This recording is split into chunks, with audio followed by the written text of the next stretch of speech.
আসসালামু আলাইকুম রহমতুল্লাহ বরকাত। আজকে একটা জিনিস আমি বলতে চলেছি, যেটা হচ্ছে নামাজ পড়ার সময় অনেকে কিভাবে দাঁড়াবো সেটা বুঝতে পারে না। সেই জন্য একটি হাদিস এবং নিয়মগুলো বলছি, ছোট্ট কতগুলো নিয়ম। যেমন আরবের লোকেরা বলে থাকে নামাজ পড়ার সময়, ইমাম বলেন ইস্তাউ, মানে সোজা হয়ে দাঁড়াও। লাইনে সোজা হয়ে দাঁড়াতে হবে। তারপরে আরবি শব্দ হচ্ছে ইতা দিলু। ইতা দিলু মানে ভারসাম্য রেখে ঠিকভাবে দাঁড়াও।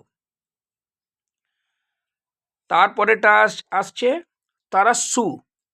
এটা আরবি শব্দ, তারাস্সু মানে কাঁধে কাঁধ মিলিয়ে দাঁড়াও। আবার একই কথা, মানে সোজা হয়ে দাঁড়ানোর জন্যই বলছে কাঁধে কাঁধ মিলিয়ে দাঁড়াও।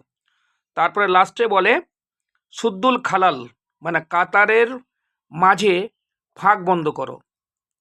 কাতারের মাঝে ফাঁক বন্ধ করো। তো আমরা আশা করছি বুঝতে পেরেছি যে আমরা কাতারে কিভাবে দাঁড়াবো।